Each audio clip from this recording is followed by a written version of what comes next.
Imagina una cocina que no es una prisión para mujeres, un lugar para condimentar, sazonar, sancochar la vida, una fragua, un fogón transformador, un lugar donde comenzó todo, un lugar donde se confabula, donde se trama libertad. La cocina de Chabela, un nicho donde sazonamos la vida pública con pimienta feminista.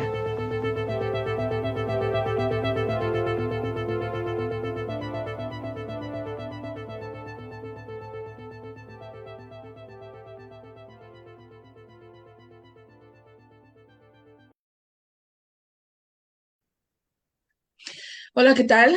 Hola, ¿qué tal? Muy buenas tardes. Estamos en un capítulo más, un episodio más de La Cocina de Chabela, este jueves 12 de diciembre de 2024, a punto de terminar el año y retomando también esta cocina que ha tenido algunas pausas debido a la cobertura de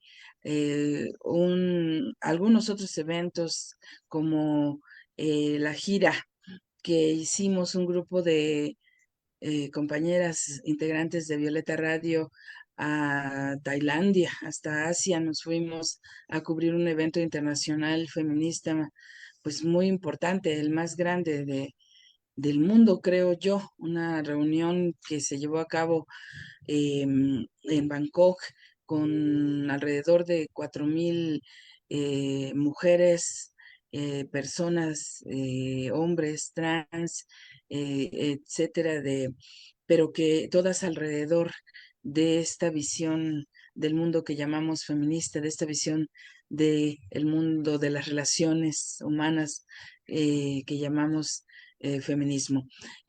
Pero hoy, y justamente andando por allá, nos enteramos de esta noticia tan importante también para el mundo y sobre todo para Medio Oriente, que es pues la caída estrepitosa, podría yo llamar de alguna manera estrepitosa del régimen de Bashar al-Assad.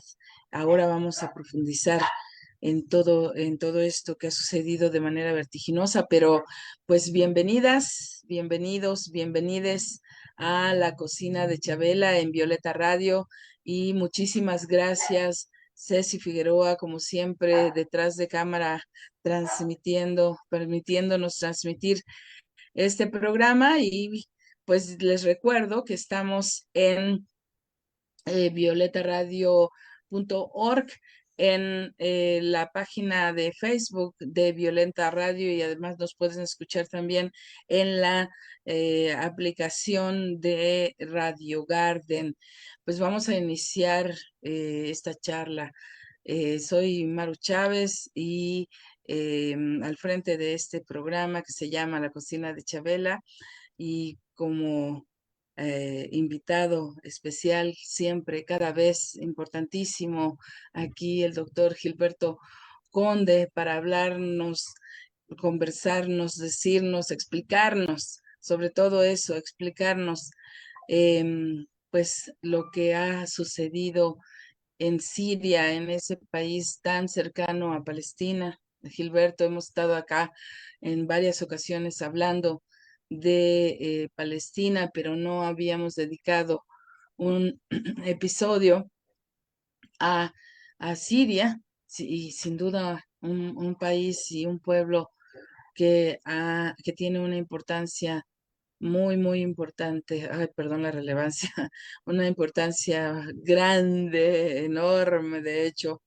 en esa parte del mundo que es Medio Oriente. Bienvenido, Gilberto Conde. Muchas gracias, Maru. Es un gusto, como siempre, estar en la cocina de Chabela y poder reflexionar sobre estos temas que tienen tantas implicaciones en tantos sentidos. Y bueno, aquí, a la orden, con mucho gusto. Pues empecemos. Yo quisiera que empezáramos primero eh, ubicando a Siria en el mundo. Yo tengo la sensación, Gilberto, de que en México por lo menos, a pesar de la gran importancia y de que en los análisis Siria aparece siempre con un papel relevante, pero tengo la sensación de que en México se conoce poco de lo que es Siria como país, del papel que ha jugado en Medio Oriente, del papel que ha jugado en misma Palestina, por ejemplo, en la recepción de, de gran parte, gran número de población palestina cuando sucedió la Nakba, por ejemplo. Y bueno, y de esta lucha, esta guerra casi permanente que ha tenido con el Estado de Israel también, en la guerra de 1967, cuando perdió las montañas del Golán, en fin. Creo que hay demasiadas cosas que decir y información que tener alrededor para entender lo que ahora está sucediendo, pero lo más posible, lo más sencillamente posible que puedas hacernos un contexto de lo que es Siria. Bueno, Siria, como la conocemos ahora, es un estado que se formó después de la Primera Guerra Mundial, pero Siria es, digamos, ex- ha existido como una entidad, digamos, identificable como con ese nombre o con un nombre parecido, este, pues tiene se remonta a su historia muy, muy atrás, ¿no? Podemos irnos atrás como queramos, pero digamos que la primera vez que se establece así una identidad o como un territorio identificado como Siria, es en la época del Imperio Romano. Eh, claro, ya de mucho antes tiene un papel muy importante toda esta zona que va más o menos desde Egipto hasta Irak, pero como en un arco y por lo tanto se le llama el creciente fértil, ¿no? Un arco fértil que se reconocía como fértil porque había ciertas zonas en las que había bastante agua, no en todo, pero en ciertas zonas, desde hace milenios, y es, digamos, uno de los lugares donde más antiguamente se reconoce que fue domesticada la agricultura. Ujú, Y Siria está en el centro de eso. La Siria, tanto la Siria de la época romana como la Siria actual, ¿no? O sea, todo eso es parte de ese arco, ¿no? Entonces, digamos que algunas de las primeras grandes civilizaciones pues nacen en esa zona, ¿no? Entre Irak y Siria, lo que es actualmente Irak, Siria, eh, Palestina, Líbano. Eh, digamos, las primeras civilizaciones con escritura pues son en Irak, pero vamos a reconocer, digamos, hay una parte ahí en la frontera entre Irak y Siria que ahora se llama Bukamal, eh, donde hay una ciudad muy antigua, Mari, que es una ciudad realmente muy, muy antigua, que fue así como un centro civilizatorio importante. Idlib, que es una región de Siria actual que es muy famosa, se ha hecho más famosa ahora porque de ahí, ahí es donde estuvieron los rebeldes que actualmente eh, lanzaron esta ofensiva que llevó a la caída de Bashar al-Assad y su gobierno. Eh, ujú, zona de Idlib también era un sitio de civilización muy antiguo, de hace miles de años, que se llamaba, que se conoce como Ebla. en la historia, digamos, antigua de la zona, ¿no? Y Idlib viene de Ebla, o sea, hay una como una continuidad ahí, incluso en el nombre de la región, de la ciudad de Ebla, ¿no? De Idlib. Eh, pero bueno, no quiero abundar mucho en esto, simplemente quiero mencionarlo porque es importante para entender que pues es una zona que ha estado habitada y que ha estado, digamos, civilizada, si entendemos la escritura y la domesticación de la agricultura y de la ganadería, etcétera, pues durante muchos milenios, ¿no? Y esta, y no solo eso, también tiene una historia muy particular, porque toda esta zona, digamos, es una zona en la que nacieron las tres religiones monoteístas, Ujú, es decir, el judaísmo, el cristianismo y el islam. Eh, y bueno, por ciertas características de esto mismo, y luego del Imperio Romano, y el Imperio Romano cuando se convierte al cristianismo, y las batallas con el imperio persa, etcétera. Este, en esta zona había una diversidad de formas de creer en la cristiandad temprana. Y, y digamos que la iglesia trató de someter a los diferentes grupos creyentes a una sola visión canónica de la fe, de la creencia, etcétera. Pero esto siempre se prestó a mucha diversidad. Y la Siria actual, de hecho toda la región, pero sobre todo la Siria actual, es muy heredera de esa diversidad y esa riqueza en maneras de ver la fe, pero también el mundo, ¿no? ujú. Entonces, aunque ahí es también una de las primeras regiones en islamizarse, en hacia las que se extendió el Islam, permanecieron otras religiones. Y Ujú, el Islam mismo evolucionó en muchos sentidos. Entonces tenemos que en Siria, y esto es parecido en Líbano, también en Palestina, o Israel-Palestina, para eh, traerlo, digamos, a la actualidad geopolítica y que se entienda de lo que estamos hablando, este, y en Irak también, pero Siria y Líbano son muy particularmente ricos en diversidad eh, religiosa y étnica también. Entonces tenemos que en Siria hay judaísmo, hay cristianismo y hay islam.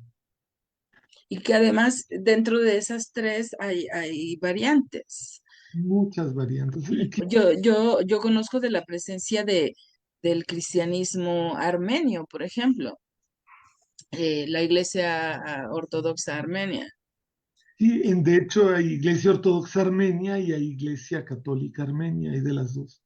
Sí, Pero además tienes iglesia ortodoxa griega, ahí en la zona, son árabes, sí, eh, sí.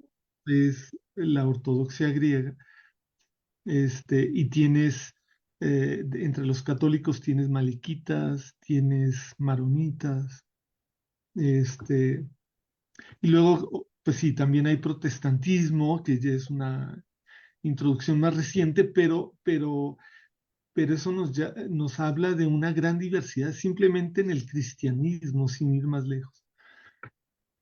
Alrededor del 10%, quizá 9% de la población de Siria son cristianos, pero de todas estas denominaciones diversas. Ujú. Del Islam también hay varias denominaciones. Nosotros estamos acostumbrados a oír que sunismo y chiismo, Ajá, solamente sí. pero es muy diversa. Entre los suníes, pues tienes algunos que han adoptado una visión de la religión muy similar a la de Arabia Saudí, entonces tienen como unas cosas, una forma de ver la religión muy rígida, muy cuadrada, con una serie de preceptos muy estrictos, pero hay otras formas que son más tradicionales de esa región, del suní, que no son así, en las que el sufismo, por ejemplo, el espiritualismo islámico, es muy fuerte, fue muy fuerte, pero sigue existiendo, ¿no? Y hay otras escuelas, digamos, de jurisprudencia islámica distintas a la de los salafíes, ¿no? Estas escuelas más tipo Arabia Saudí o qué sé yo. Y dentro del chiismo también hay variedad. Ujú. Tienes chiíes duodecimanos, que es como el chiismo imamí o el chiismo como el de Irán, Sí, pero también hay alawíes, que es una forma de chiismo heterodoxa. Luego tienes ismailismo, sí, y luego ya en la frontera, no muy claro si son musulmanes, chiíes o no, los drusos, que pues sí. están muy emparentados con los ismailíes. De hecho, Ujú. el ismaelismo originalmente, o históricamente, digamos. Entonces es una riqueza de maneras de ver la religión, de ver la vida, enorme, y Claro. que Siria un país súper interesante. Y luego eso, perdón, no sé si quieras Sí. preguntar. No, no, lo que quería, pero termina y luego me respondes cómo cómo esta diversidad también se refleja en la forma de gobierno o en las formas, o si ha estado presente. Es pregunta, si ha estado presente justamente porque creo que tiene que ver en quiénes han estado en el poder. Pues, Pero termina lo que ibas a decir, Gilberto. bueno, solo para sentar un poco de bases histórico-culturales, que Sí. me parecen importantes, ¿no?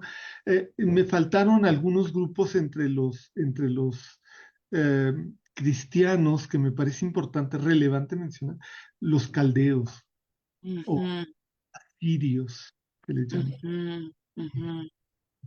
que tienen también su forma religiosa especial y que son un grupo étnico también particular porque la lengua, digamos, que hablan no es en la casa o en la liturgia, no es el árabe, sino que habla Ujú. precisamente asirio o arameo, ¿no? Que es la lengua de Jesucristo. O sea, todavía existe el arameo, todavía se habla. Ya, Y entrando a esta cuestión de los grupos étnicos, pues es importante reconocer que, así como ya mencioné a los que hablan arameo, que no se identifican necesariamente como árabes, están los árabes, que es la mayoría de la población, pero también ya mencionabas tú los armenios sí. y Los kurdos, que los- son otra historia. del- un grupo muy grande, ¿no? Y Sí. que vive en el noreste, norte y noreste de Siria, sobre todo, aunque hay población kurda en Damasco, en Alepo, este, hay barrios enteros poblados por kurdos de generaciones, incluso en Hama, Ujú. de la que se habló mucho recientemente. Hama, y de hecho, solo un dato curioso, cuando las cruzadas, el, digamos, líder que sacó a los cruzados de gran parte de Siria, Ujú. era Siria, que es muy amplio, ¿verdad? Porque la Siria histórica abarca a Siria misma, a un cachito de Irak, un pedacito de Turquía, Líbano, Líbano, sí. Israel, Palestina. Entonces, digamos que esa Siria histórica no se sacó a los cruzados al mismo tiempo, pero digamos el que empezó una campaña muy fuerte fue Saladino Sí, o Salahed. hay una gran estatua de Saladino en Damasco, ¿no? Exacto. Muy bella, una estatua ecuestre hermosísima. Sí. Recordar tú también, Maru, muy bien. Este, y Saladino era kurdo. Entonces, los kurdos son parte de la región, son parte también de Siria. Entonces, no es como algo, digamos, caído del cielo, ni aventado en paracaídas por Estados Unidos, ni por nadie más, Ujú, ujú, sí, ¿no? Y eso es muy importante ubicarlo y reconocerlo. Ahora me preguntabas, ¿no? Otra cosa sobre religión y poder, ¿no? Más sí. recientemente. Bueno, digamos que la historia actual de Siria está muy marcada por dos eventos prolongados. Uno es el Imperio Otomano que duró, digamos, el Imperio Otomano tiene bueno, su propia historia. eh, Empieza un poco en el centro en el oeste de Anatolia, ya cerca de Grecia, ¿no? Sí, Ujú. digamos, de lo que ahora es Turquía. En Sí, el sí, oeste sí. ahora es Turquía y se expande primero hacia la península de los Balcanes y la península de los Balcanes regresan los otomanos, digamos, a Anatolia y van conquistando y crean un imperio muy grande. En Sí. los 1517, si no mal recuerdo, los otomanos ocupan Siria, esta gran Siria, ¿no? Esta es Siria histórica. Sí. Ujú. Arrebatan a los mamelucos. Después se van a expandir hacia Egipto y hacia Argelia, Libia, Túnez, Argelia, y por Europa se van a expandir también bastante. Pero digamos aquí, esos siglos de imperio otomano, pues le dieron cierta herencia cultural y comunidad cultural a toda la región, a todo lo que fue el imperio otomano, Ujú. como cruces culturales muy interesantes, al grado de que en el habla cotidiana de los sirios o de los egipcios y tunecinos, argelinos, etcétera, hay muchas palabras que vienen del turco, Ujú. pero digamos que a como el Imperio Otomano se fue enfrentando a, digamos, más bien, a como Europa se fue haciendo capitalista y el capitalismo le dio más y más poder a los europeos, este, el Imperio Otomano empezó a sentirse desafiado por esa eh, disparidad de poder, porque en un origen no era superior, digamos, ni militarmente, ni culturalmente, ni políticamente, ni económicamente, lo que ahora ubicamos como Occidente, es decir, Europa Occidental, no era superior al Imperio Otomano, pero con el tiempo sí fue teniendo más fuerza y fue proyectando poder hacia el Imperio Otomano. Y en este choque aparecieron dos fuerzas importantes eh, que trataron de adoptar el capitalismo y los modos del capitalismo en una serie de ámbitos para estar a la altura de Europa Occidental y competir y Ujú. estar en condiciones de competir. Pero eso afectó a las sociedades otomanas Ok. y creó, bueno, conflictos sociales nuevos que no existían antes o reavivó o exacerbó lo que antes podrían haber sido fricciones manejables dentro de un sistema otomano, se convirtieron en conflictos complicados. Mm. ¿Como Y cuáles? uno, por ejemplo, es esta idea de la propiedad privada de la tierra. Ok. Ujú, Antes, digamos, en el Imperio Otomano anteriormente, no es que no hubiera propiedad privada, pero no era realmente como tal, eran otras formas de propiedad, no necesariamente súper igualitarias, etcétera. También había relaciones de poder entre eh, posesionarios latifundistas y campesinos. ujú, eh, Había muchas extensiones que eran utilizadas por los campesinos de manera colectiva o por poblaciones seminómadas que utilizaban esas tierras de manera colectiva. Y cuando el Imperio Otomano, en pos de la modernización, empieza a crear una ley agraria, este, digamos, los jefes de confederaciones de familias o confederaciones tribales, se les llama también, se van a apropiar y van a escriturar las tierras de toda la tribu, de toda la familia extendida, que podían ser miles de personas, ujú. a su nombre. Ok. Claro que esto genera conflictos nuevos y relaciones de poder y relaciones de clase nuevas, capitalistas. Ujú, Capitalistas en un entorno en el que no existe pues eso como antecedente, digamos. No es que en Europa no haya creado problemas, también los creó, pero digamos, estamos hablando de esta zona, ¿no? Y ese es un ejemplo, pero hay otros ejemplos, ¿no?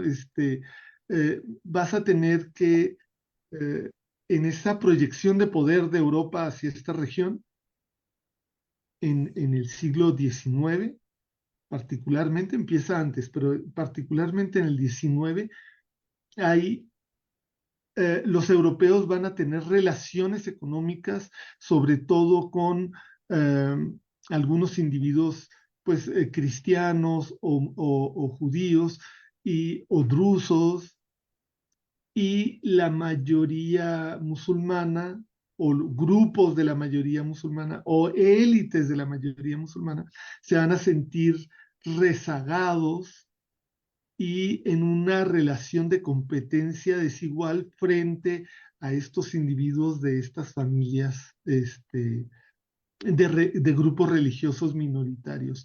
Y eso va a generar nuevos conflictos que no existían antes. O sea, si antes de esa época había una convivencia relativamente fluida entre comunidades religiosas, a partir de estas relaciones económicas y relaciones de poder con injerencia extranjera, este, pues va a generar nuevas fricciones que no existían antes. Y es algo de lo que ayuda a explicar algunas de las cosas que vemos ahora. No es que sea lo único, es más complejo, etcétera, pero digamos son elementos que nos ayudan a entender. Y luego, cuando la Primera Guerra Mundial, las potencias victoriosas de la Primera Guerra Mundial, o sea, Gran Bretaña y Francia. Estados Unidos Sí, es de los victoriosos, pero aleja, se retrae un poco después de la Primera Guerra Mundial. sí. Eh, Todavía no era precisamente el imperio que actualmente es. Ujú, es a partir de la Segunda Guerra Mundial sobre sí, todo. exacto. Pero después de la primera, los que van a quedar ahí dominando el La región. región, lo que ahora llamamos Medio Oriente, Sí, en realidad son dos ex imperios, ¿no? El ex imperio otomano y el ex imperio Qajar de los persas. Este, es en esa región, bueno, tenemos que después de la Primera Guerra Mundial, deciden estas dos potencias, Francia y Gran Bretaña, deciden desintegrar el Imperio Otomano. sí, Y al desintegrarlo, apropiarse de los dominios de ese Imperio Otomano. sí. Y esto va a meter a la región en una serie de contradicciones tremendas. Ahí Sí, es cuando se inventa la idea de llevar a todos los judíos del mundo a Israel. O sea, bueno, la idea ya existía, pero ahí es donde Gran se Bretaña, implementa más bien, ¿no? exacto, se empieza a implementar y con el apoyo de los británicos, que era la potencia colonial sobre Palestina en esa Sí, época. sí. Y, y los franceses se van a quedar con lo que ahora es Siria y Líbano, ya como la pequeña Siria, el estado actual de Siria y Líbano. Y los británicos, además de Palestina, se quedan con lo que ahora es Jordania y lo que ahora es Irak, Ujú, por medio de acuerdos secretos en los que obviamente no tomaron en cuenta a la población local. claro, Y, los, como suele suceder.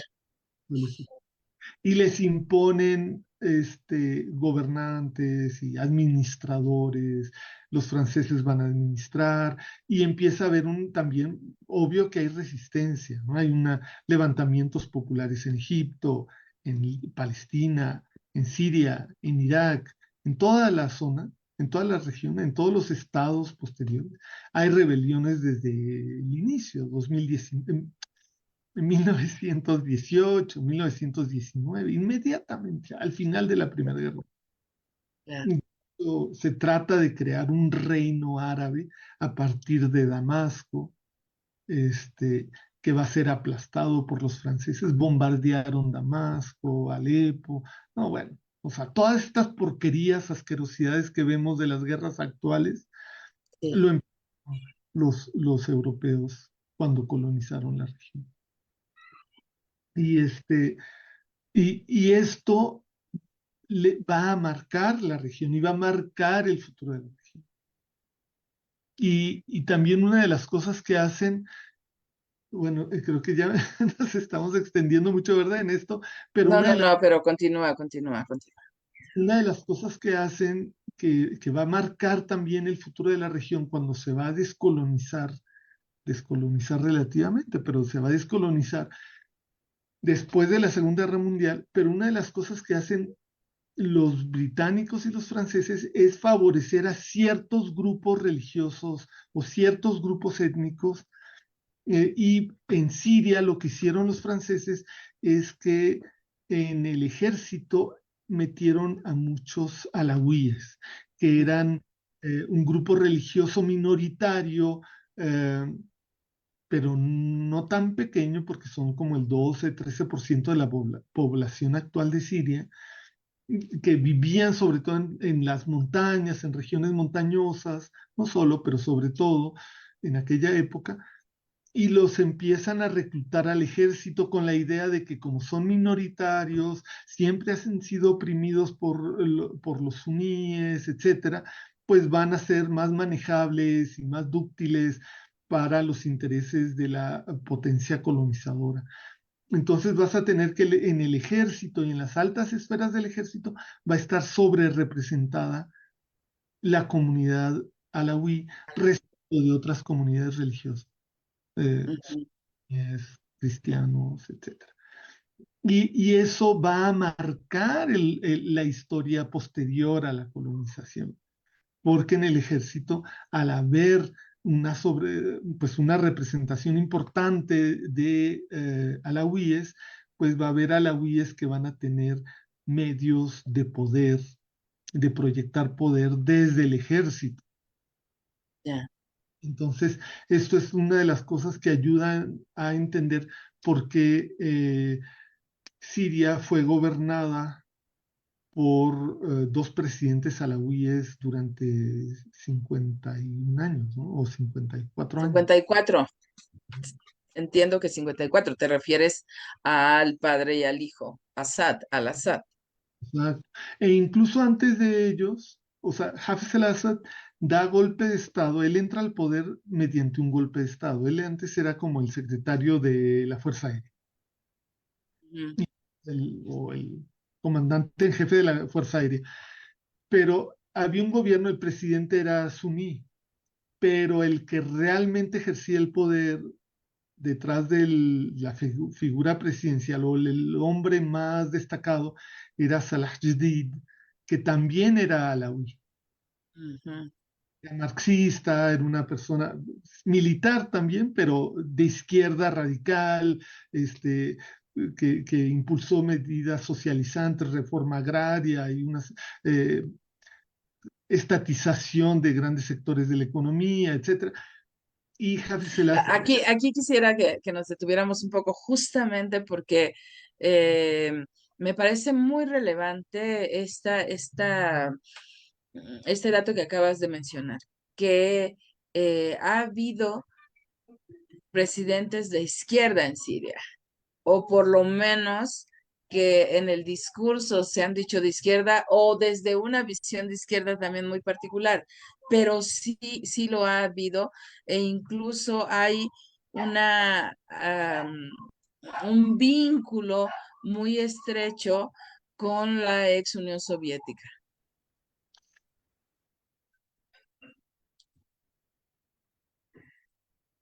digamos que Siria conquista su independencia en, ¿cómo se llama? En 1946.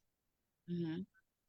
Los franceses no la querían otorgar, de hecho, otra vez bombardearon Damasco, terrible. Pero al final tuvieron que conceder la independencia. Este, Se establece la República de Turquía, de Siria, la República Siria en aquella época, y la República Siria va a ser, bueno, era bastante, había elecciones, era elecciones de a de veras, había cierto, pues un grado importante de democracia, libertad de expresión, etc. Eh, Va a haber golpes de Estado muy pronto, impulsados ya sabemos por quiénes, los típicos, ¿verdad? Washington, la CIA, o lo que era entonces, ¿cómo se llamara entonces? Impulsan golpes de Estado, pero para 1900, digamos que a principios de los años 50, cuando está la Guerra Fría a todo vapor en el mundo, en la región también. Y digamos que los líderes de la región querían acomodarse al bloque occidental, incluido Gamal Abdel Nasser, que llega al poder en 1952. Y hacen toda una serie de esfuerzos por eh, aceptar las demandas de los estadounidenses, pero también tienen estos líderes de esa época deseos auténticos de independencia. O sea, como que se está negociando la independencia en ese momento. ¿Qué grado de independencia? Porque antes no había independencia. Incluso después de la independencia formal de Egipto en 1933, es Gran Bretaña quien le da la independencia a Egipto, pero es Gran Bretaña la que redacta la constitución egipcia de 1933. Entonces la independencia no se va a consumar realmente sino hasta eh, el levantamiento militar que puso fin a la monarquía y que establece la República de Egipto. Y ese movimiento lo lideran Gamal Abdel Nasser y otro grupo de oficiales del ejército egipcio, este, y lo que ellos quieren, bueno, y eso es en el 52, lo que ellos quieren es, pues sí, que Egipto sea independiente. Lo mismo tienes en Siria, o sea, quieren una independencia auténtica, el grueso de la población. No digo toda porque obvio que nunca podemos hablar de toda la población, como ya lo comentábamos antes de entrar al aire. Entonces, en esa época, Estados Unidos le está, y Gran Bretaña, con Francia, pero sobre todo ellos dos, están tratando de imponerle a la región las condiciones. Y los líderes republicanos que están gobernando en estos dos países, sobre todo Egipto y Siria, están tratando de mantener su autonomía y expandir sus márgenes de independencia lo más posible. Entonces, cuando en 1955 Gamal Abdel Nasser y al-Kuwaitli, que era el presidente de Siria, a ver si no me equivoqué, pero sí, Shukri al-Kuwaitli, entre ellos van a una conferencia a Bandung que fue convocada muy famosamente por Sukarno, el presidente de Indonesia, Nehru, presidente de India, y Tito, presidente de Yugoslavia, convocan a una gran conferencia neutralista que dicen frente a la Guerra Fría, frente al conflicto entre los dos bloques, nos declaramos neutros y nos declaramos que vamos a tener relaciones con los dos bloques. Y eso era muy radical en esa época. Y en esa conferencia en Bandung, en 1955, por medio de Zhou Enlai, que era el canciller de Mao en China, antes de que hubiera la gran división entre China y la Unión Soviética, Zhou Enlai habla con Nasser y con el Kuwaitli y les propone mediar para hablar con la URSS. Ya no está Stalin, es Khrushchev, bueno, es otra época, Sí. para que les ayuden a fortalecer sus fuerzas armadas que están siendo amenazadas ya desde entonces por Israel. Ujú. Y todavía le toma algunos meses a Nasser y al Kuwaitli tomar la decisión de la compra de armas, hacen un último esfuerzo por llegar a un acuerdo con Estados Unidos, Gran Bretaña, pero ya, cuando llega un momento, creo que es el mes de octubre del 55, en el que dicen ya, y compran armas soviéticas por medio de Checoslovaquia. Y eso es, marca un antes y un después. A partir de entonces, eh, Egipto y Siria van a tener relaciones muy estrechas con la Unión Soviética y cada vez más estrechas. Y de hecho, en 1958 se unifican los dos países, crean la República Árabe Unida.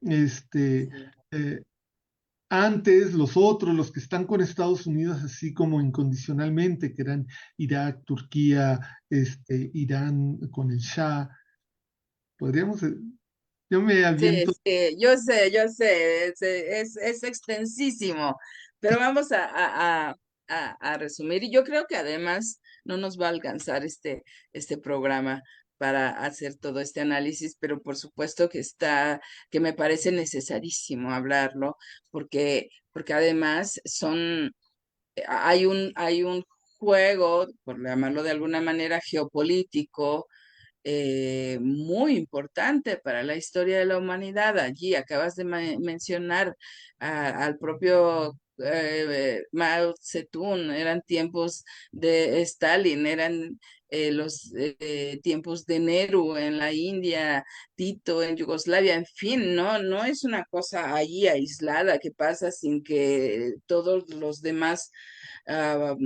líderes mundiales estén de alguna manera involucrados. Pero continúa, por favor, Gilberto. No, bueno, eso era para como responder a lo que me preguntabas, ¿no? De las relaciones. La zona fue muy, muy activa, había realmente las corrientes, todo esto llevó a una profundización de la izquierda y de las posiciones de izquierda dentro de lo que ya entonces se conocía como el nacionalismo árabe. Nasser era un nacionalista árabe y en Siria se desarrolla muy fuerte el partido Baath, que era otro partido nacionalista árabe, y coexistían con partidos comunistas, que luego Sí, pensamos, ya nadie habla del comunismo ni nada, pero exacto. en Irak, por ejemplo, el Partido Comunista era el partido más grande de todos, súper organizado, que podía movilizar en una población de 5 millones de habitantes que tenía Irak en esa época, podían armar marchas de 1 millón de personas. O sea, era realmente alucinante la fuerza del Partido Comunista en Irak. En Irán también era un partido comunista de masas, en Sudán había un partido comunista de masas, en Egipto había un partido comunista que de hecho había dos, pero que no era de masas, pero era muy fuerte. El Partido Comunista Sirio era muy fuerte. De hecho, pues temían algunas fuerzas que pudiera crecer más y tomar el poder, este, pero bueno, no entra en esos detalles. Pero solo para hablar un poco de la geografía política de la región en aquella época tan distinta a la actual. Y Ujú, lo que hace Israel, pero en coordinación muy estrecha con Estados Unidos, es lanzar una guerra en 1967, una guerra fulminante que derrotó militarmente y por lo tanto también políticamente al nacionalismo árabe y a la izquierda árabe en la región. Entonces, ujú, la guerra del 67 fue una guerra fulminante, le arrebató Israel a Egipto toda la península del Sinaí, ujú, a Siria le arrebató los altos del Golán y a Jordania le arrebató Cisjordania, lo que ahora conocemos como Cisjordania. Y a Egipto, pues también le arrebató pues la franja de Gaza. sí. Entonces, pero no solamente es el territorio, es también lo que significó políticamente. Fue un golpe durísimo al nacionalismo árabe y vas a tener una serie de golpes de Estado a finales de la década del 60, entre el 68 y el 71, en Irak, en Siria, en Egipto no hubo un golpe de Estado propiamente, pero murió en condiciones sumamente sospechosas. Gamal Abdel Nasser, los árabes en general están convencidos de que murió envenenado, y tenemos pues que entran otros líderes como Hafez al-Assad, como Saddam Hussein, como Anwar Sadat, que son, o sea, no es que no sean nacionalistas árabes, pero son muy cínicos, muy corruptos, están buscando el enriquecimiento privado, particular de ellos y Ujú, revirtiendo muchas de las políticas más socialistas de los nacionalistas árabes de antes del 70. Entonces, este, eh, pues sí, ese momento en la historia o ese periodo en la historia va a marcar un giro. Y las organizaciones eh, islamistas, que no es que no existieran antes, pero salvo en Egipto, eran relativamente marginales, ujú, van a ir tomando fuerza, en parte por financiamiento saudí, pero ujú, también, bueno, ya antes estaban financiadas por los saudíes y esto era una política impulsada desde Washington que decían la- contra el comunismo y contra el nacionalismo árabe laicizante, porque no hay que confundirnos, nunca fue totalmente laico el nacionalismo árabe, pero laicizante, hay que fortalecer las opciones políticas religiosas, ujú. el fundamentalismo islámico. Y después del 70 van a empezar a crecer y de hecho se van a convertir en una alternativa a los poderes establecidos que son cada vez más, no solo más corruptos, sino más dictatoriales también, crecientemente dictatoriales. Este, en Egipto, en Siria, en Irak, etcétera, en la región. Y, y claro que las monarquías lo eran, ya de antemano, ¿verdad? De antes, pero a partir de entonces también las repúblicas. Ujú. Eh, Bueno, pero aquí entonces ya entramos en este, pues en este panorama más reciente. Acabas de mencionar ya a Hafiz al-Assad, padre de Bashar al-Assad, que estuvo en el poder, pues desde por un largo periodo, desde el 50 y 71, Hafez el Assad en 71, etcétera. hasta Ah, en el 2000. cierto. Entonces, hay una, hay un régimen definitivamente dictatorial, que y que se maneja incluso como una monarquía desde mi perspectiva, ¿no? Posteriormente, el poder en Siria pasa a, a Hijo, su hijo, Bashar al-Assad, eh, y pues en días recientes, tú mismo, perdón, antes de irme a los días recientes, más bien quisiera hablar de, en ese contexto, se da un movimiento, o varios movimientos que se llamaron en su momento la Primavera Árabe, ¿no? Que justamente iniciaron con una intención de democratizar estos sistemas que acabas de mencionar, diciéndolo de manera muy resumida. Yo solamente estoy poniendo el tema sobre la mesa, tú nos vas a decir más detalles, pero surge esta serie de movimientos entre los que ciertamente también están estos grupos fundamentalistas musulmanes, eh, que buscan también la imposición o supremacía de un sistema mucho más confesional, en contra de o algunos otros que están buscando la democratización, pero que luego todo se mezcla. Y como digo, tú tienes un libro que expone bastante esta situación. Entonces, a ver, dinos, cuéntanos. bueno, digamos, claro, hay muchos avatares entre 1970 y 2011. Hay muchas transformaciones en la sociedad, obviamente, pero en la región tienes, eh, bueno, si hay chance luego, pues ya volveríamos, pero digamos que ya decía, ¿no? Este carácter dictatorial del régimen se va a ir profundizando, metiendo a la cárcel tanto gente de islamistas como gente de izquierda, militantes comunistas de diferentes tendencias, naceristas, este, etcétera, ¿no? Eh, durante, cuando muere Hafez al-Assad, deja a su hijo Bashar de presidente.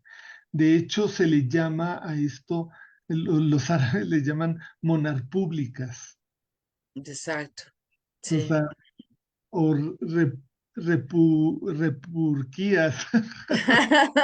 Repurguía suena mejor, porque refiere como a porquería. Entonces, tienes estas supuestas repúblicas en las que hay una sucesión o una herencia del poder, ¿no? Ah, pero no solamente es lo importante que no es solo la herencia del poder, sino cómo el poder político se empieza a confundir con el poder económico y con el poder personal del presidente. Eh, en este caso, Hafez al-Assad, eh, Gaddafi era un caso similar, o sea, tienes Gaddafi que no era nada, ¿no? Según él, según esto, él no era más que un líder, pero no tenía un cargo, no tenía ni cargo, pues, en Libia, Mm, pero pues era el dueño de todo, ¿no? O sea, en Siria era un poco menos burdo, pero también había un grado así de cosas.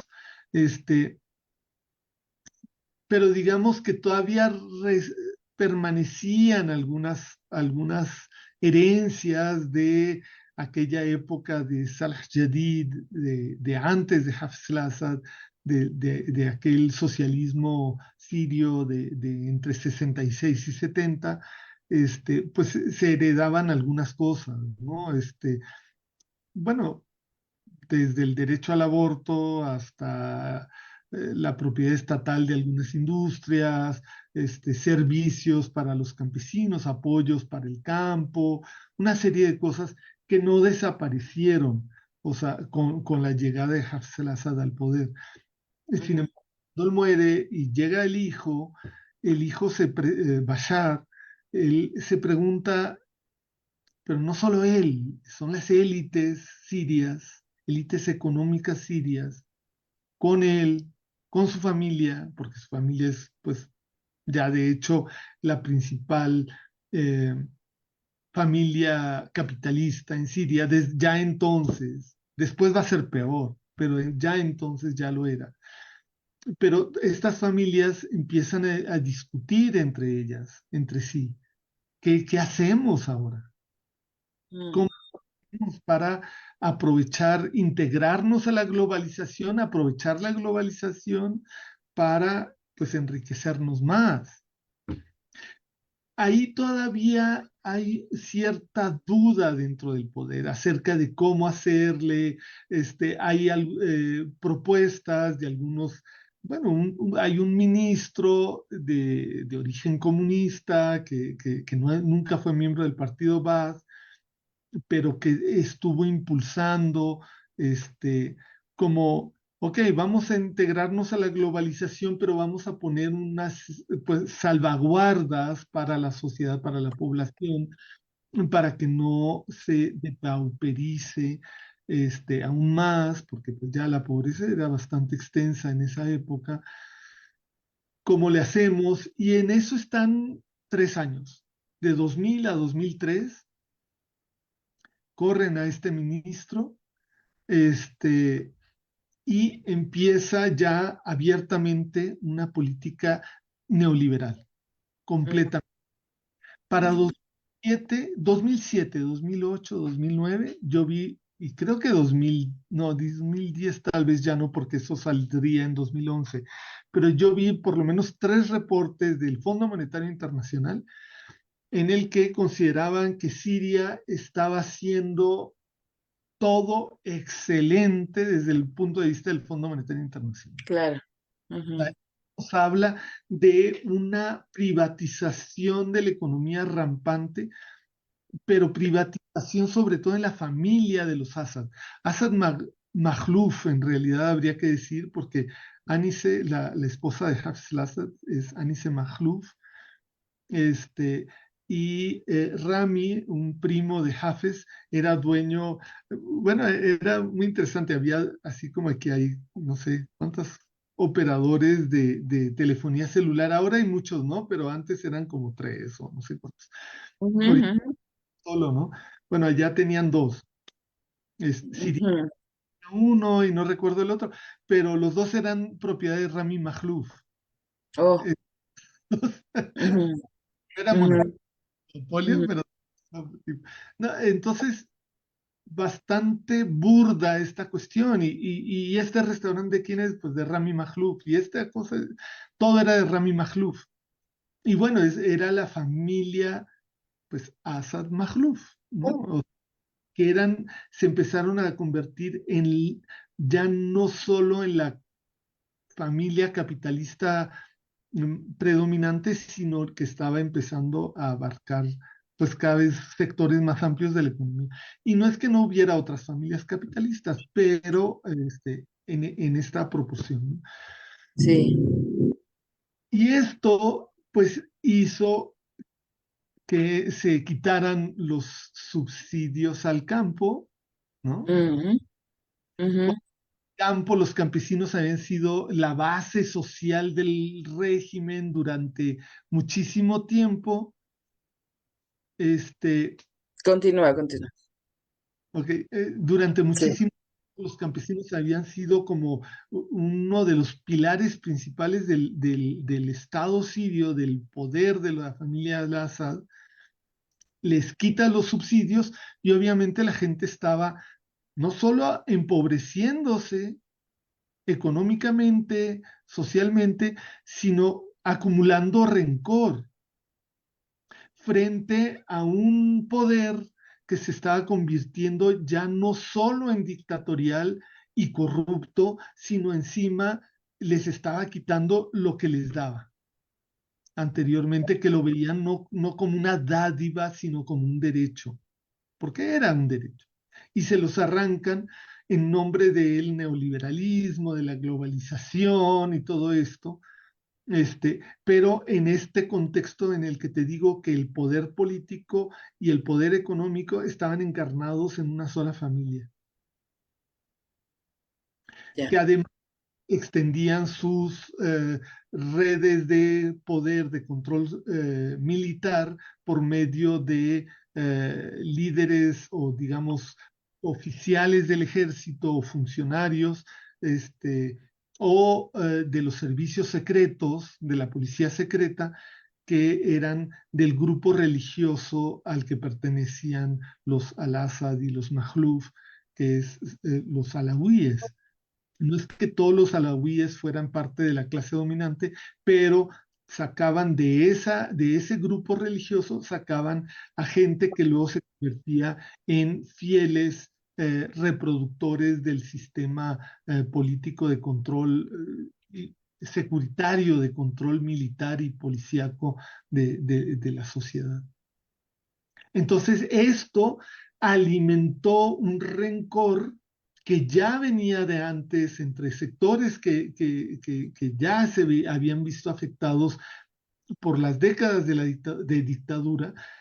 Se le sumó todo esto y aparece en ese momento las rebeliones populares de la primavera árabe, que cada una tiene sus particularidades, pero también hay cosas en común, y termina por contagiar a Siria también y la población se levanta a exigir cambios profundos y bueno, el régimen responde con violencia. Pero no sé si vamos a dejar eso. sí, sí, pues fíjate que me gustaría que, y si tú estás de acuerdo y si tienes pues disposición a regalarnos parte de tu tiempo la siguiente semana, Gilberto, a mí me gustaría que entráramos más a detalle ya en este último periodo que culmina bueno, no, realmente no puedo decir que culmina, porque lo que sucedió hace unos días es el reinicio de otro ciclo, me parece, pero si tú estás de acuerdo, dejamos esta charla para la siguiente semana y nos quedamos justamente en esta emisión de la cocina de Chabela, en esta parte en donde dices, hay un movimiento en 2011 que es conocido en varios países árabes, no solo en Siria, pero que también incluye a Siria, em, este movimiento llamado la Primavera Árabe, que habría que saber, que ver realmente si fue una primavera o qué fue, ¿no? Otoño, invierno, verano, pero que sí es muy importante, es una manera de conceptualizarlo, pero que es definitivamente importante para lo que se ha venido desarrollando en estos últimos 13 años y me encantaría que lo pudieras profundizar en la siguiente semana. Yo encantado, Maru, ya sabes que yo siempre soy un fan de la cocina de Chabela y con muchísimo gusto vengo, nos conectamos de nuevo y profundizamos en los acontecimientos recientes y en las perspectivas de futuro que son, pues que es súper importante. Estoy totalmente de acuerdo contigo en que se abre un nuevo ciclo y y creo que vale muchísimo la pena eh, entrar en los detalles para entender qué es lo que está pasando, qué es lo que puede pasar, qué es lo que necesitamos que pase para que ese pobre país tan perjudicado durante tantos años, sobre todo estos últimos 13 y medio, pueda salir adelante, ¿no? Sí, y sobre todo, y ya para cerrar y poner algunos puntos para la siguiente semana, yo he leído diversas posturas en estos días. Y no solo lo he leído de analistas, sino de mensajes que me han llegado al WhatsApp de manera más personal, eh, algunos pues como muy entusiastas, muy celebrando la caída de Bashar al-Assad, otras Preocupados. posturas con mucha preocupación, pues porque quienes están tomando el poder en Siria y claro, haciendo un análisis que nos lo harás la siguiente semana, de todas las fuerzas políticas que están jugando en este momento allí, que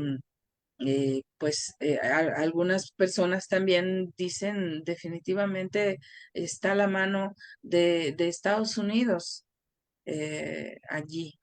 Bueno, y de Israel, y lo que Israel además ha estado haciendo, incursionando en territorio sirio.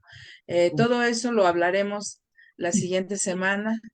olvidar. Sí, a ver, otra cosa, perdón, no te escuché. También Turquía, digo. Claro, claro, por supuesto. Y bueno, eso profundizaremos la siguiente semana. Por lo pronto, muchísimas gracias por habernos expuesto tan detalladamente, no extensamente, porque esto es mucho más extenso, pero sí con los detalles claves necesarios para entender la situación en Siria. Yo te agradezco como siempre, Gilberto. Muchísimas gracias. Gracias a ti, Maru. Y de hecho, el que quiere entrevistar a alguien soy yo. Te quiero entrevistar a ti porque seguro con la familia de Miriam y has de haber conversado y me interesa muchísimo también saber de qué te has enterado y qué opina toda tu gente por allá, ¿no? Sí, bueno, además de que ellos forman parte de este territorio clave que es Hama y que pues ha sido parte de la resistencia o de las movilizaciones, como les podamos llamar, y que sí. Y te lo contaré, si así me lo pides. Sí, Bueno, pues nos vamos de esta cocina de Chabela el día de hoy. Muchísimas gracias, Ceci, por estar en la transmisión de esta cocina, como siempre. Y nos encontramos el siguiente jueves a las 12 del día. Hasta pronto y gracias por escucharnos.